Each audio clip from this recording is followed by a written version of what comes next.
Hi, Nicole. Hi, Stephanie. Hi. How are you? I'm doing fantastic. I'm really excited that we get to talk tonight about paranormal ethics. Me too. It is a very important topic. Maybe it doesn't seem like the most exciting one, but it's definitely an important one and one that applies to everybody in the paranormal field. Yeah, I think it's important to kind of go back to basics too, and maybe have some food for thought as you kind of grow your paranormal groups and ideas. Yeah, I think it's important too. Yeah, for sure. Let me put up. Welcome to Paranormal Ethics Discussion with Nicole and Stephanie Roos, Stephanie Roos. Stephanie Roos. I felt like I was going to butcher that. No, you did great. I would have butchered your last name too, Nicole. So here we are. Look, there's Let's do some introductions. That's me. There's your bio. That's my bio, straight from the website. So I'm a paranormal researcher with Full Moon Paranormal. We are a paranormal group based in Orange County, New York. We really dedicate ourselves to preserving the history. We go in and do public events at local historic places, try to help them keep the lights on, keep the doors open, and introduce people to the history of our region through paranormal events. That's really interesting. So what kind of events do you guys do? What does an event look like for Full Moon Paranormal? So we had one at the Columns Museum in Milford, Pennsylvania. It's a great museum. It actually has the flag that was put behind Abraham Lincoln's head when he was assassinated with bloodstains on it. Wow. It's a pretty cool museum. And they were rumored to be haunted. We went in there and we sold tickets, brought the public in, split into groups, and investigated for about 4 hours. Nice. Yeah, we raised a decent amount of money for the museum as well. Because a lot of these places only charge like $5 for admission. So this is a good way for them to get a good chunk of change all in one go with really little effort on their part. Yeah, an interest there in the historical parts and of course the spooky parts. Yeah, we definitely get people interested because they'll go to our events and they're like, yeah, I'm not interested in history, it's boring. And then they'll be messaging us days later like, oh my God, you'll never guess, I found this person, he was real, he did exist, he was related to this lady. So they'll go home and continue with the research. Yeah. So did you guys catch anything interesting or that you remember of note from that museum? We did actually. We got a shadow figure in the basement walking back and forth. We got in the bedroom, there was a closet that held a lot of this woman's clothes that were donated to the museum after her passing.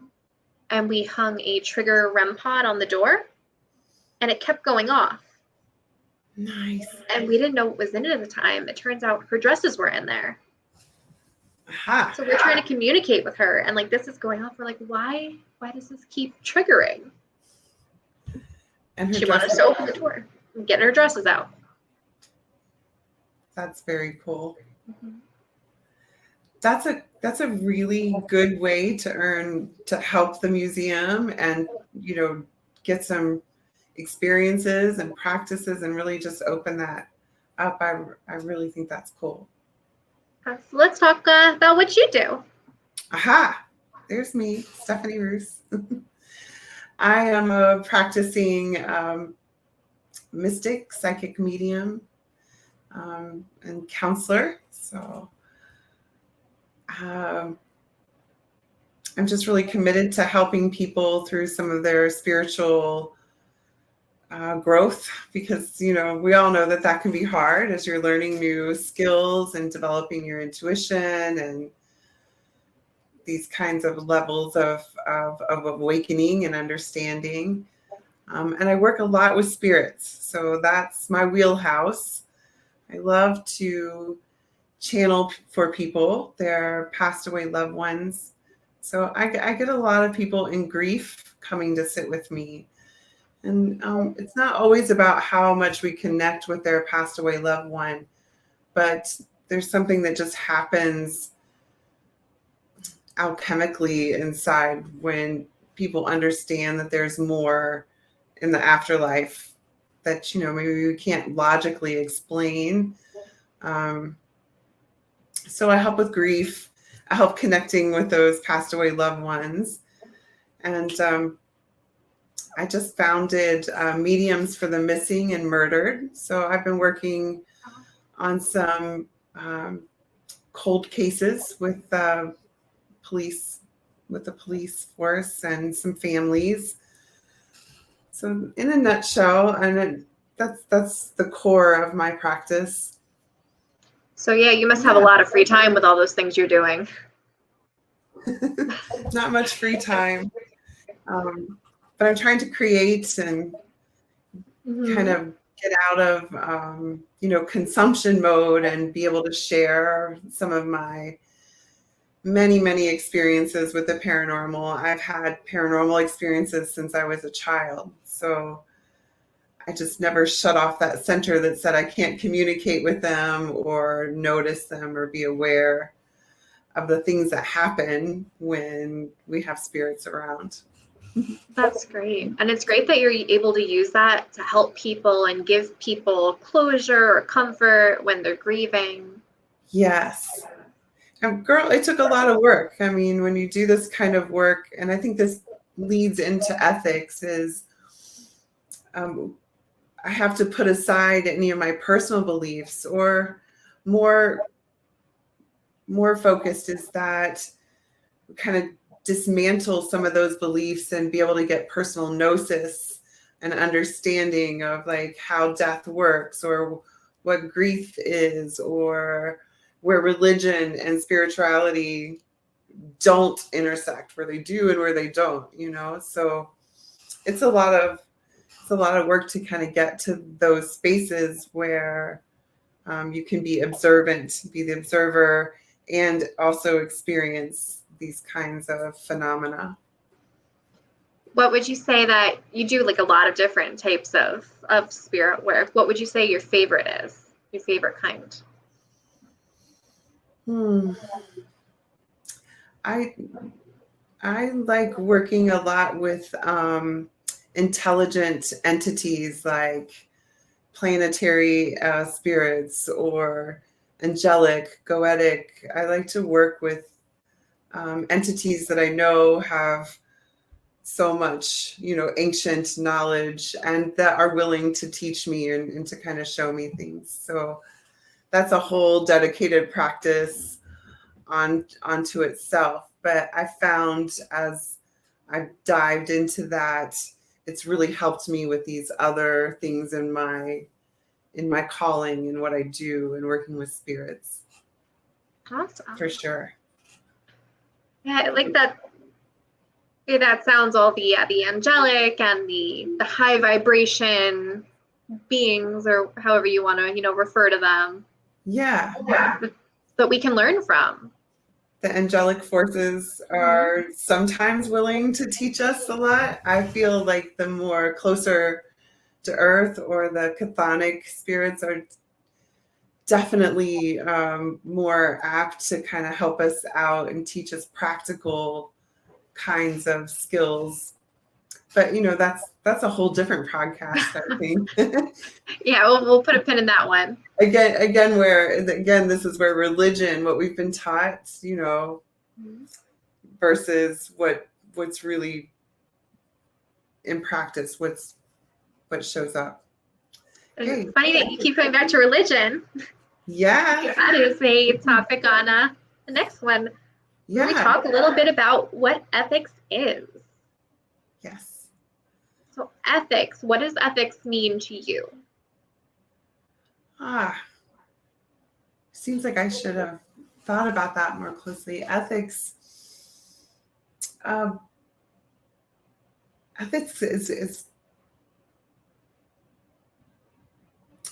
is handling something in a way that it's coming in with a genuine and honest, clear idea of what's going to be best for not only yourself, but anyone and everyone that's involved. I think it's holding everyone's best interest at heart. It's a good answer. Is I in general, yeah. Yeah, so generally people think about ethics in different ways, whether it has to do with their religion telling them what's right or wrong, or the laws of the land, what's right and wrong. Correct. And there's no real universal morals, because what is okay over here may not be okay over there. That's so true.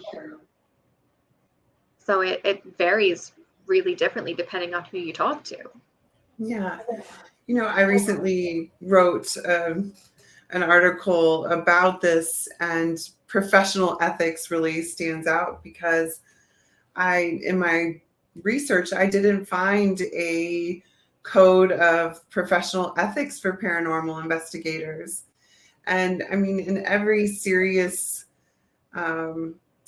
profession or niche, you usually will find a pretty solid code of ethics, say for therapists or counselors, lawyers, nurses, doctors, all of these things.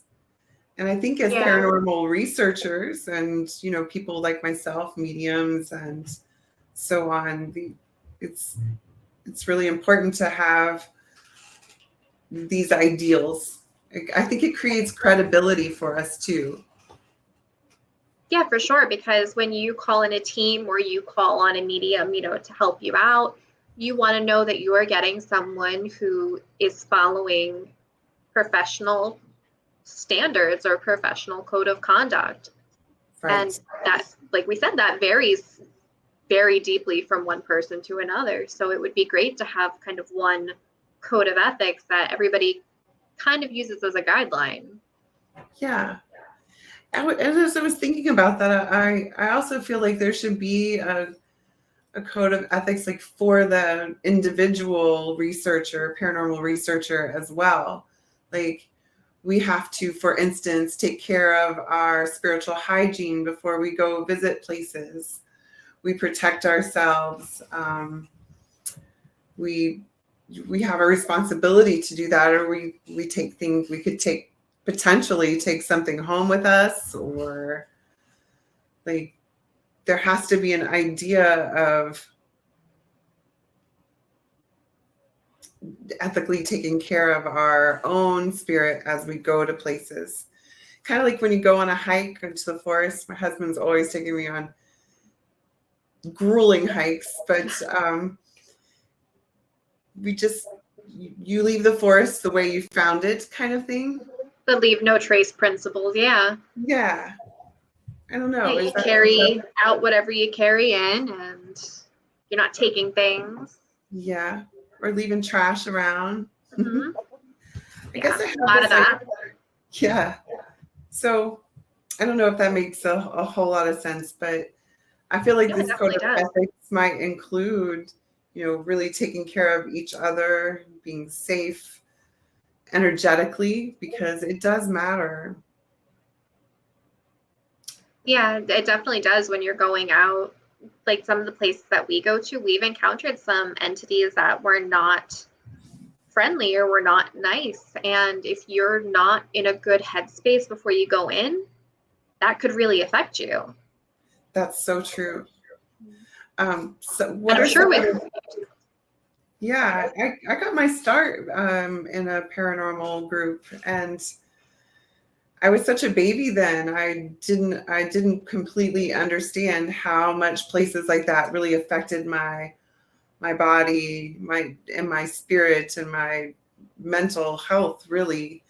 So it was, I have some cool, not so cool experiences learning about that. And I feel like most people in the paranormal community are empathic or clairvoyant in their own way. Would you agree? I think so. I mean, I don't claim to be, psychic or sensitive or anything like that, just because I prefer on our investigations to rely more on the equipment, the scientific things that we can measure and track. Right. Because I don't really trust myself with these things. So if I'm feeling something, they're like, Nicole's feeling it. You know it's heavy here. Yeah, exactly. Do you have any examples of going on investigations and where it affected you, like, physically?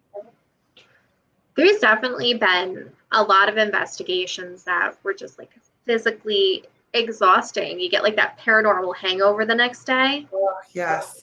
Where you feel like you've been out drinking all night and you're like, I wasn't even out. It was only like a midnight investigation. Yeah. But then the whole next day you're just drained.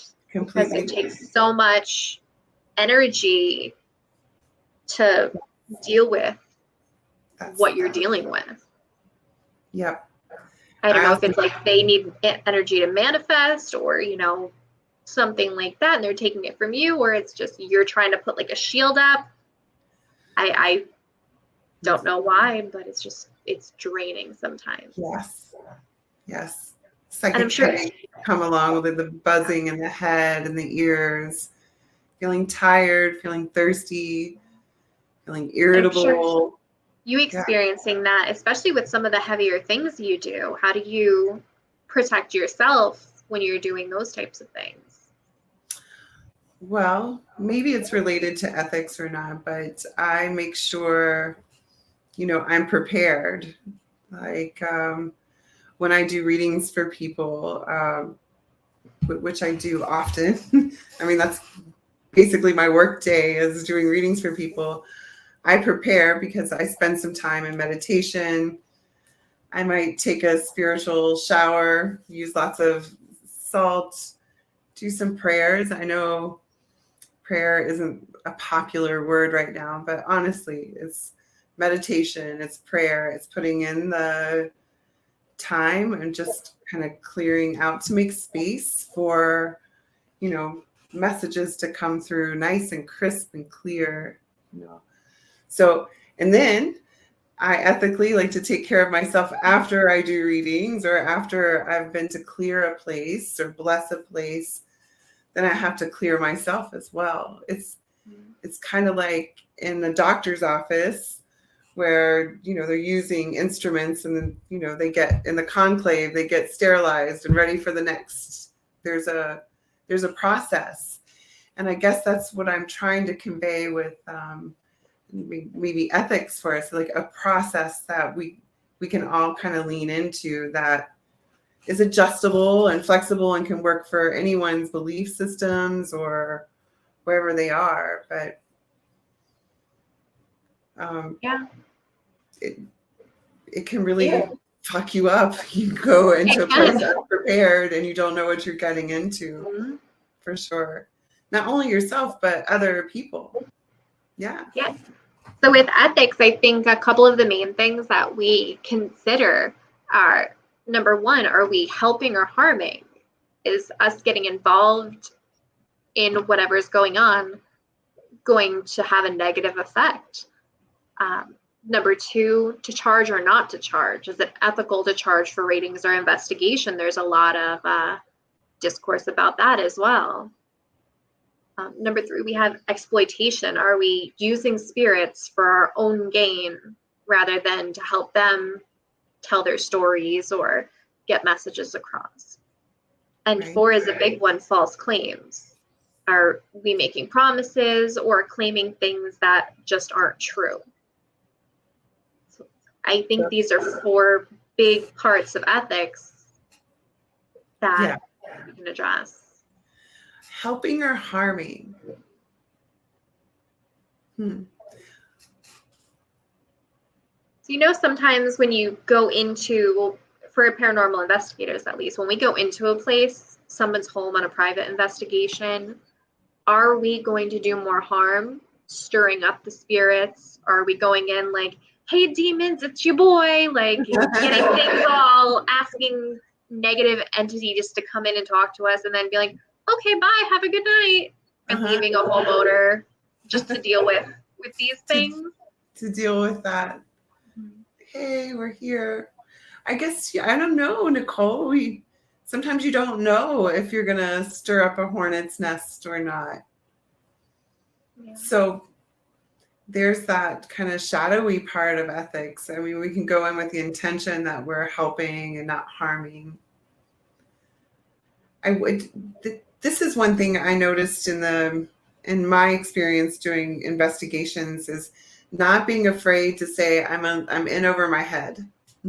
Like this is probably more than we can help, like, calm your place down. This is probably more than we can deal with.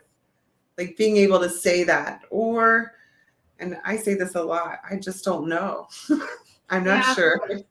That's this whole field, really, is I don't know. There's theories, there's ideas, but we don't know. Yeah.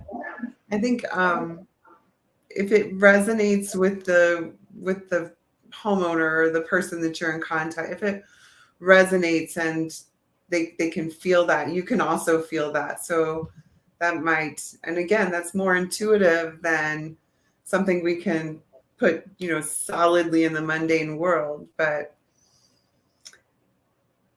definitely expressing, I don't know, but this is how I feel that it could be. Let's see if we can find evidence of that, or, make a plan of action from what we do know. That could be helpful. Yeah, that's a good point, to make a plan of action, not just leave the person like, okay, we investigated, we found out you have, a 3,000-year-old demon living in your basement. Like, good luck. Like, a plan of action of, okay, well, now let's refer you to, a demonologist, or, somebody who can help you further. Or you remind me of a story of a homeowner who had called to ask me to come bless her house that she had for sale. It was empty, a beautiful home in a beautiful neighborhood. It could have, it should have sold in days where it was located. But it had such a heavy, terrible feeling, like you actually felt kind of scared to walk from room to room. And I managed to get to the basement where I'm clearing and just blessing. I'm blessing and consecrating each part of the house. I'm in the basement, and there was a demon in the basement kind of hiding out, and he did surprise me. And they do feel, their very presence kind of puts all of your energy centers on edge, like a heightened sense of fear comes up. And I think that's just like a natural response from our nervous systems to their presence. But I managed to ask it to go out into the earth, go somewhere else. Like, this, why are you here? And I remember hearing psychically very crisp answer, I am in the earth. And I heard some rocks move, and I looked down, and I'm standing on like peat gravel. The basement was dirt and peat gravel on top of it. So smart ass spirits. It kind of had a sense of humor. I am in the earth. Like, what the hell do you want from me, lady? So it was a negotiation with this being, more than some of the paranormal shows you see where they're yelling and screaming and calling on Christ's name and things like this. It's more of a negotiation. That thing is older and wiser, and I can't make it move if it doesn't want to move. So it was cool. It did leave. When it left, it shot out the chimney base that was there in the basement, and it popped the microwave. The microwave did a little explosion as it left. That's awesome. Isn't that cool? And her house sold within the next 2 weeks. Within 2 weeks, she had a buyer. So you were definitely helping in that case. Yeah. Especially in this market. Yes. I don't know anything about this market right now, but holy cow. It was a really interesting experience. That sounds like it. It was. So for like harming, I know someone who had it was either a tarot reading or like an oracle reading, and they told her that she was going to pass away at a specific age. Oh no. So things like that, like how is that helpful to someone to put that in their head? Like maybe even if you see it, maybe just leave it. Right. I hate to hear that so much, and the kind of emotional upheaval that would cause a person to hear that.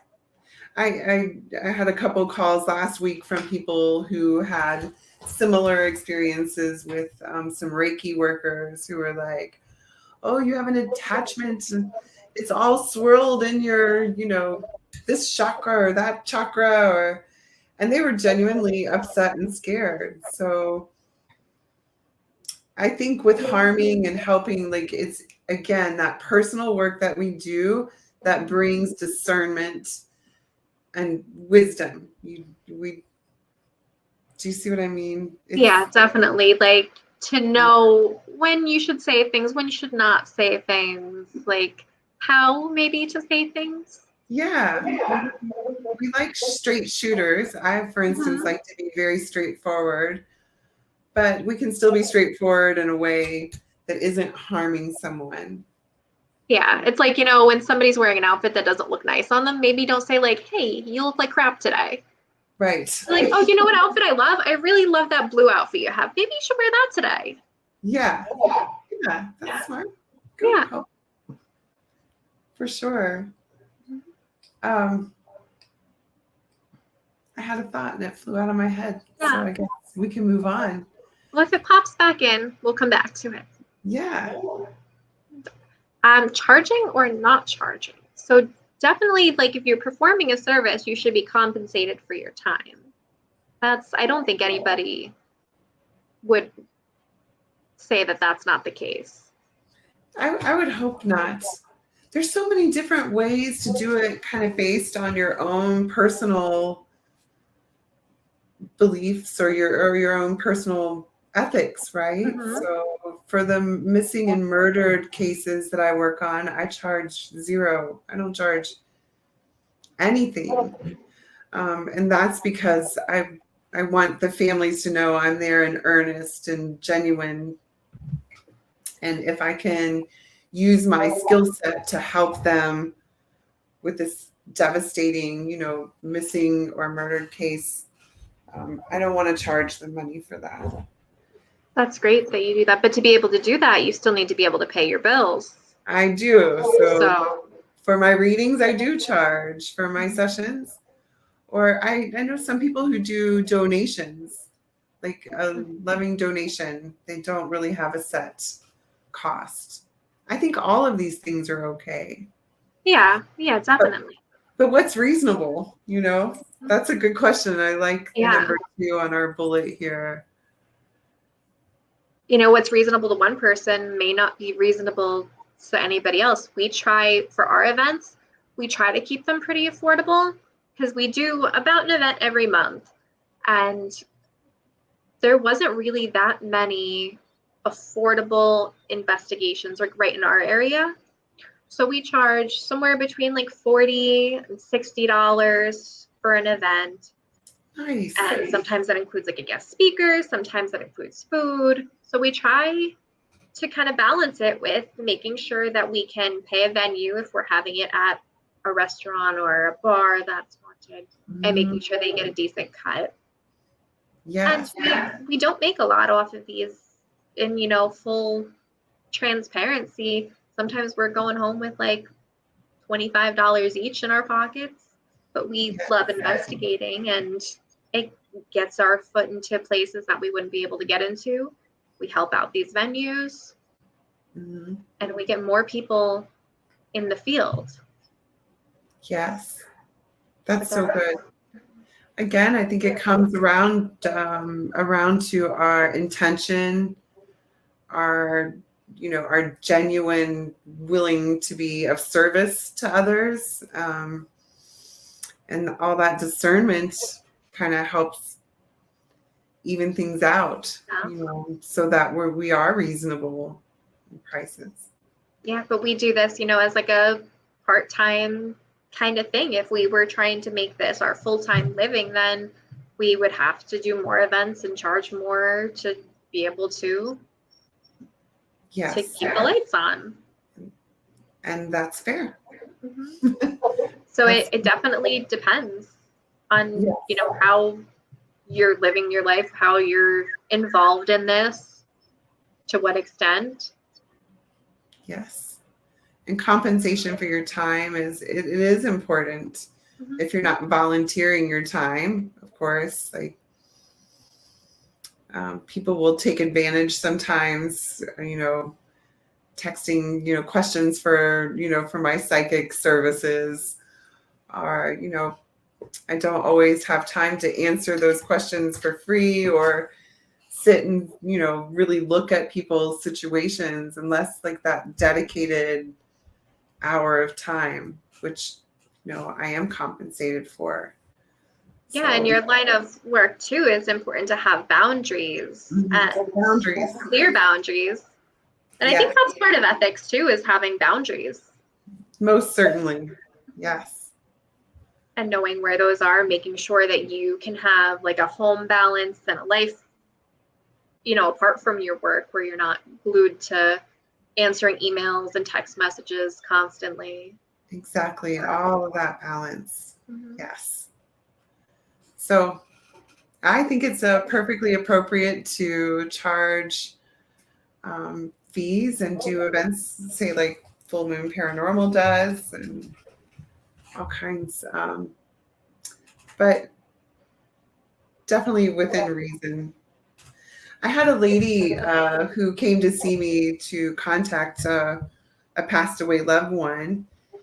And she had just the previous month been to sit with a really famous person for a gallery reading. She paid $1,000 to sit in a gallery, and this famous person never addressed her at all. So to me, it's like the woman left with nothing, and she invested so much of her time, and $1,000 is not cheap to, you know, some people. So I wonder if that's ethical. See, these are like ethical kind of debates that could be had. It's hard because some of these people who are grieving will go out and just hit every gallery reading, book every private, you know, reading, just trying to get some connection with their loved ones. Yes. And they'll pay, you know, any amount to somebody who says that they can put them in touch with them just for, you know, 15 minutes to be able to speak with them again. That's right. And it's really sad when I see that happen. And in many ways, I had a lady on a monthly income, like she's retired, a monthly income, and as a psychic who had come through the city I was living in at the time, put her little flyers like on all the red lights on all the corners and things. So she kind of came in and scammed a bunch of people and then disappeared. The numbers disconnected. But that lady had given her a few $1,000s for these gemstones that were supposed to like keep her healthy and keep her house safe. And if she didn't have them, you know, she could get really sick, is what this very unethical lady told her. And so she was left to clean up, you know, that she didn't have any savings left. She bought these, I mean, they were little tiny stones that, it was so sad. I was furious. So again, discernment. That hits charging, exploitation, false claims. That hits all the topics. It hits every bit of it. So it's real. It does happen. And actually, that was our next point, was exploitation. So she was definitely exploiting her, like using her fear. Yes, very much so. That was a good example. Definitely. It was a good example. One worry that I have about like ethical things, but we're doing investigations, is, are we exploiting spirits? Like, do we go in and we, you know, are harassing them to raise money for, you know, the venue that they're in, or, you know, to entertain people? I mean, we don't go about it that way. I don't feel like. I feel like we try to tell their story. We try to communicate with them like we would a person when we're going into their home. Right. But that has crossed my mind. It's like, how do they feel about the fact that, we've been back to this place 3 times and different groups keep coming through here? I mean, it definitely happens. I think about that, like for some of the hospitals, sanatoriums. I mean, there are churches, there's motels. I don't know. I don't have the answer. I think in some cases there's a great deal of exploitation happening.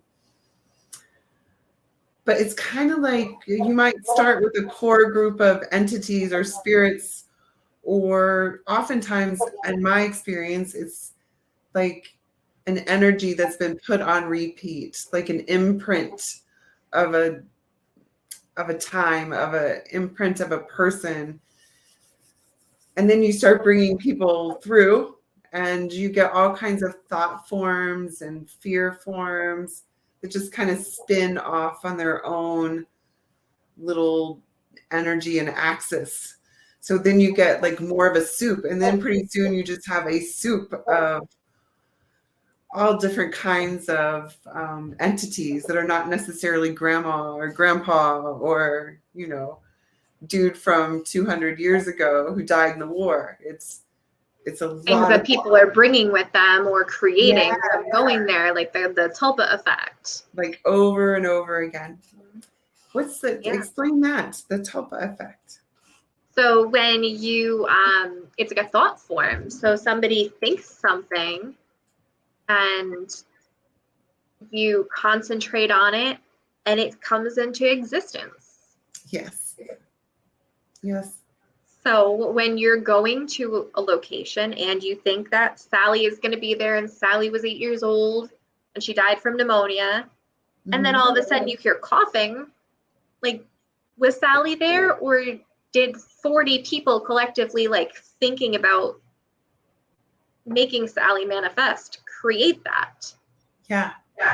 So many questions to research and investigate, right? I think of the Bobby Mackey, the famous Bobby Mackey bar in Kentucky. I lived in that area for some time. And when I visited there, it was particularly nasty in there. But I think it was the constantly trooping in with all that fear and just kind of opening some of those energy voids wider and wider, and people got like really sick. I think the keeper, the land keeper there, she got very sick with cancer shortly after she quit there, but she had years in there of just feeling sick all the time and thinking her health was ill. Feeling that energy in there, the darkness and the heaviness, I wouldn't be surprised. People come in to get the scare, to get the thrill, So they come in with that energy already kind of set up. Yeah, they do. And it just kind of builds on itself. Kind of like the rainy cloud that just follows you around. And I wonder, like, what effect that has on the spirits that are already there too. Like, if they do the negative things leave with the people, or are they staying there? Are they interacting with the spirits that are actually there? I think it's all of those. I don't think it's just one thing.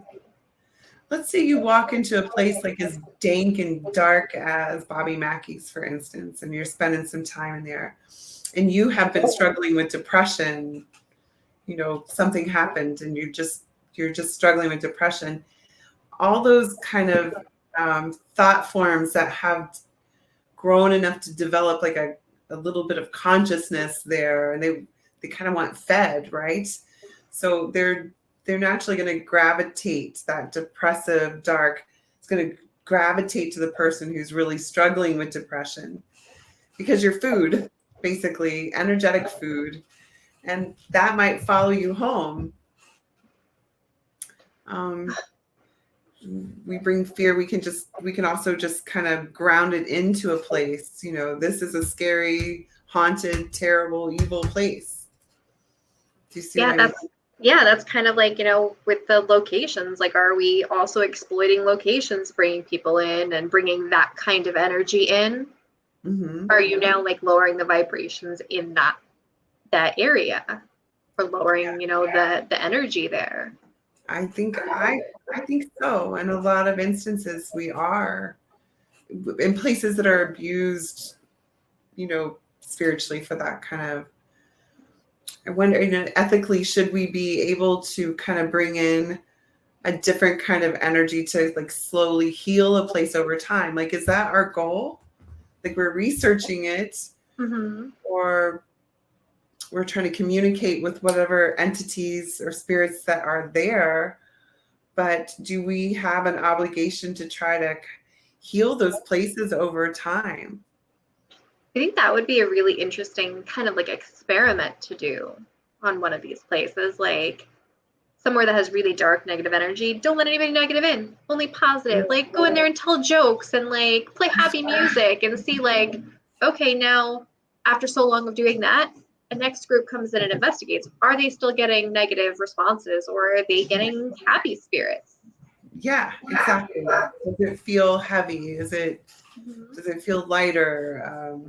Are we getting EVPs, or is everything kind of calm and cool? I think that would be a cool experiment. If anybody tries it, let us know. Yes, please do. I think we just get really excited about the spooky stuff. I know I love spooky, haunted houses and movies, and I like those things too.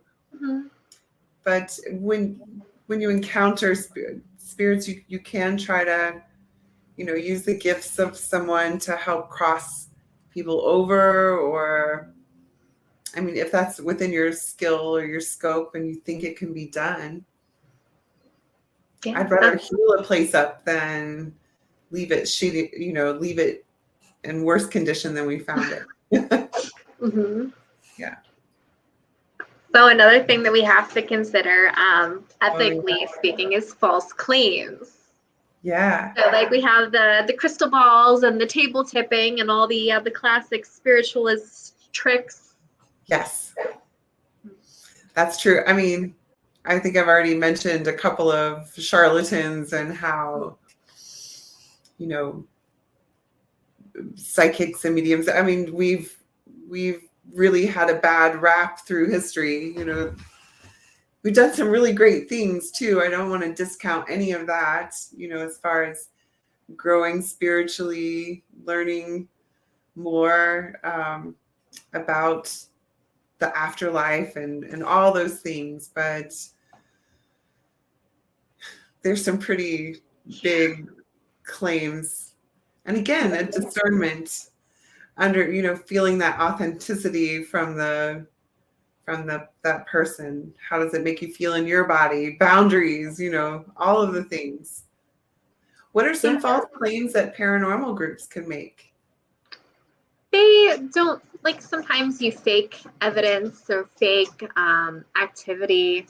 Like one time we had a REM pod going off, and it was because someone touched the walkie-talkie, like someone pushed the button to talk. Okay. And it set all the REM pods off. And people are thinking like, oh my God, look at all this activity. Like, this room is like full of spirits right now. And we have to tell them like, no, it's sorry. It was just the walkie-talkie. Like, look. Yes. But I'm sure somewhere you have a group sitting there with a walkie-talkie like, is there anyone here? Click, click, click. Because that's very easy to fake. It is. It's or, stomping on the ground to set off motion detectors, things like that. Mm-hmm. Do you ever say to, like, what if you're a homeowner, like like a homeowner? Do paranormal groups often talk about, like, do they put them in touch with resources to do any kind of clearing or helpful things like that? Or is it just to get the evidence? So when we go into a private investigation, first of all, we kind of figure out what's going on in the home. We get like a baseline of what their experience is. We do a sweep. We try to debunk anything that we can.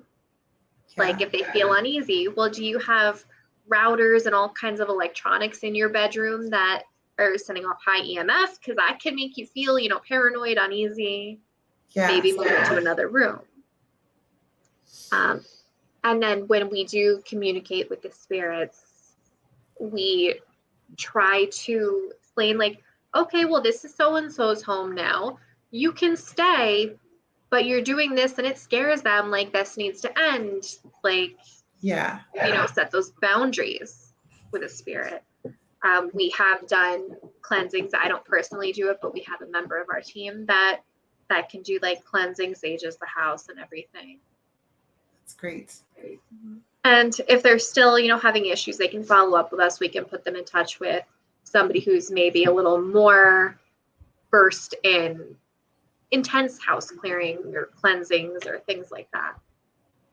Yeah, I just think there's a big, what you're talking about too, is there's just such a big difference between people like the examples you just gave of what your team does versus someone who could go in and just completely take advantage of people who are desperate or just don't understand what's happening in their spaces and that sort of thing. It takes a pretty depraved person to take advantage of someone who's already hurting, It does.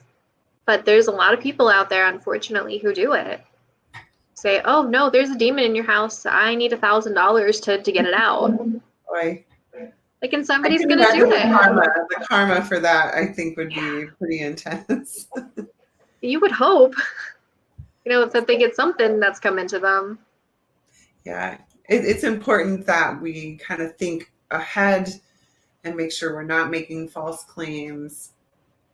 I agree. So I know like a lot of times the TV and celebrity mediums come out as, being phony. Yeah. Like I forget who the big one was that there was a thing about recently who they were like interviewing the guests on their show beforehand to get like the whole backstory. And then the medium was reading them like that had never happened. Oh, like no. They were just pulling this out of, the spirit. Yeah. So how does that stuff make you feel as a medium when that comes out? I get furious and kind of pissed off because they're making those of us who really do the work and have developed that skill, they make us look bad.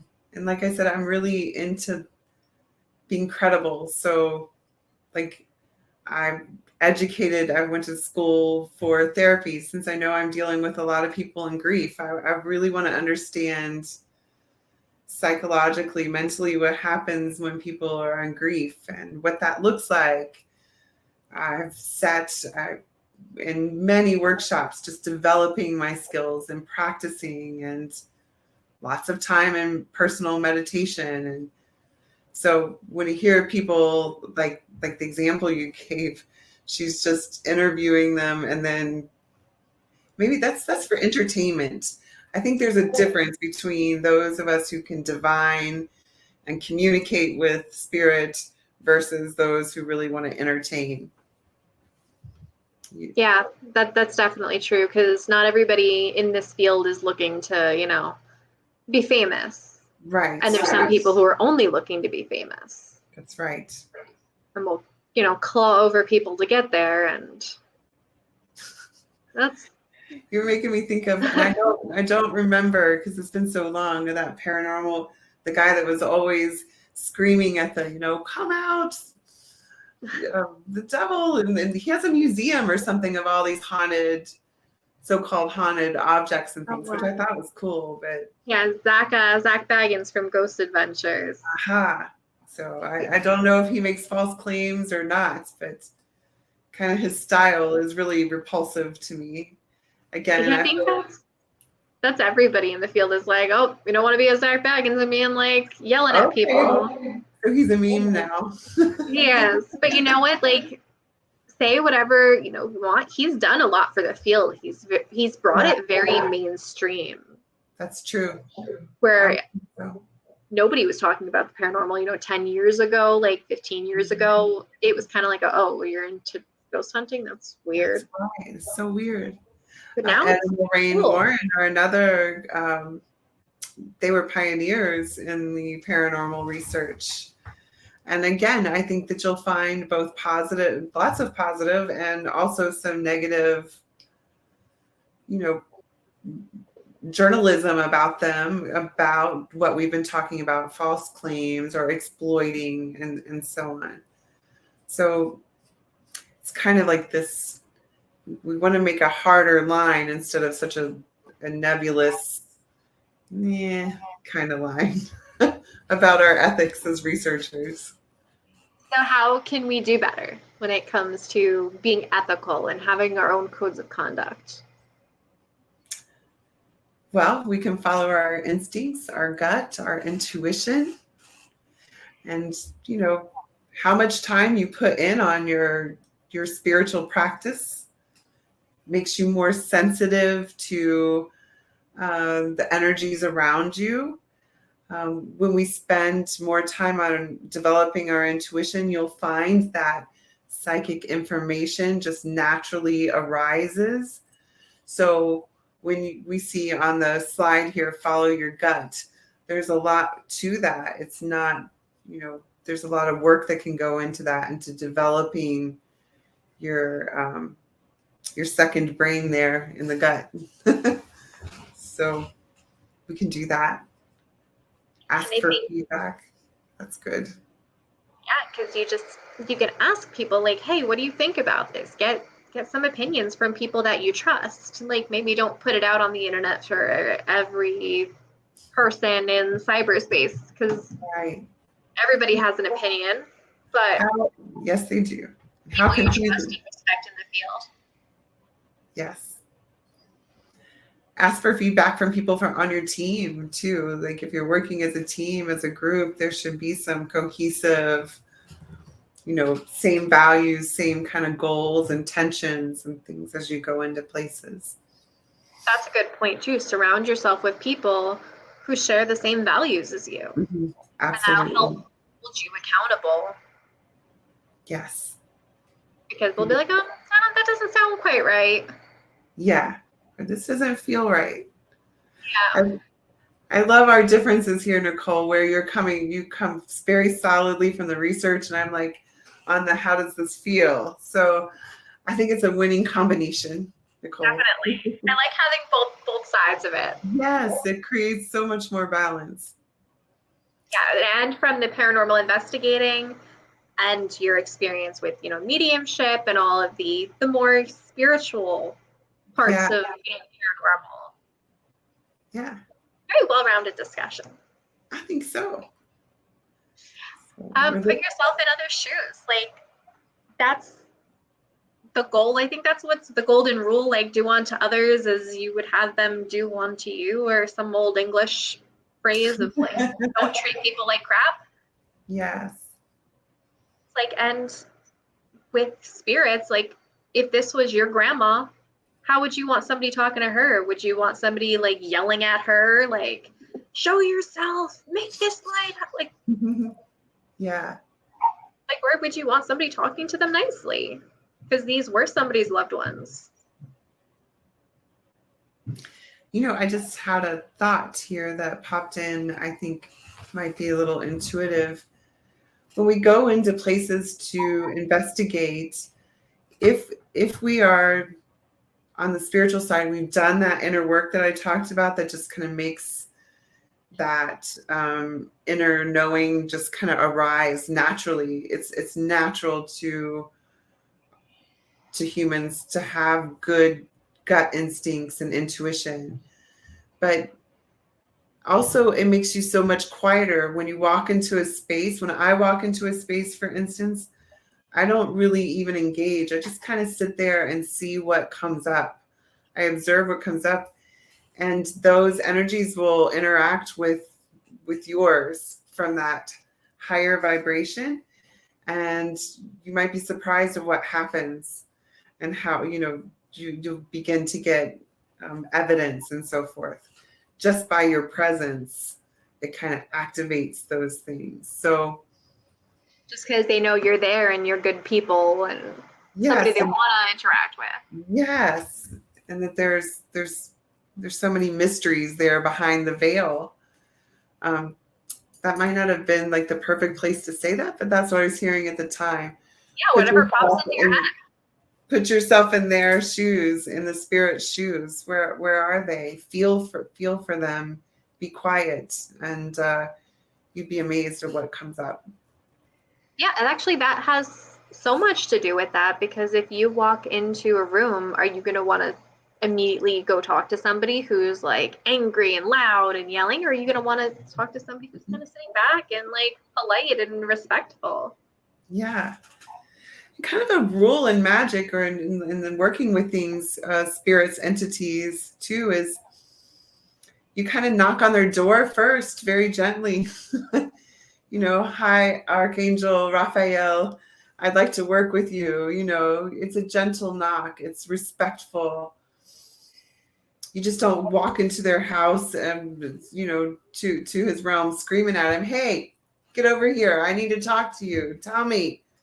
That you kind of nicely knock on the door. You might leave a little offering. Hey, little girl that's stuck in this house. We think it's a little girl. Let's leave a little baby doll for her to play with.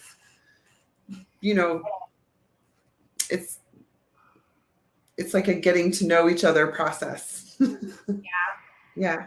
It's definitely an experience. Like there's been some places that we've been back to multiple times, and we get different spirits, the fourth time we're there from the first time, because the first ones are maybe the more outgoing, like kind of surface level spirits, I want to say, but it's, the ones who are just more out there. So you get to know the house or the space more deeply, and what secrets it holds, just by visiting again and again. You're like, we know these people, okay, like it's safe to come out, like they're not, I mean, they might be nut jobs, but they're safe nut jobs. It's fine.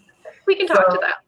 I think that's a good way to put ourselves in their shoes and think of it like we're getting to know each other. We can't just storm in and make all kinds of demands and proclamations. Yeah, 100%. Yeah. Listen and learn. That's one of the most important things in the field. We talked a little bit about that before. We don't have all the answers. Nobody in this field has all the answers. That's right. It's not a math problem where you're going to get the exact solution every time. And that's okay. We're all learning. We're all on this journey. Yes. We all have our little areas of expertise, experiences. We look through different perspectives. There's always something to learn. And in our team, we're very big on para-unity, where it's different groups working together, learning from each other. We have a couple events coming up that are collaborative with like 4 or 5 other groups are all coming together to do events. That's very cool. We all learn from each other, and we see how, different techniques, different ways other people investigate. And it's very collaborative. I like that a lot. You'll have to tell me more about that. Yeah, definitely. And then we do things like this, where, people from you and I, from different backgrounds, different, places in the field. We can collaborate, and I've learned so much from you. Yeah, and I've learned a ton from you, so much. Yeah, we can do better. And I think just asking yourselves that question, or the group, paranormal groups or mediums, just asking, how can I do better? How can I be of service? I think is really helpful. It's because it can be more than a hobby, How can I be of service? How can I do better? Yeah, for sure.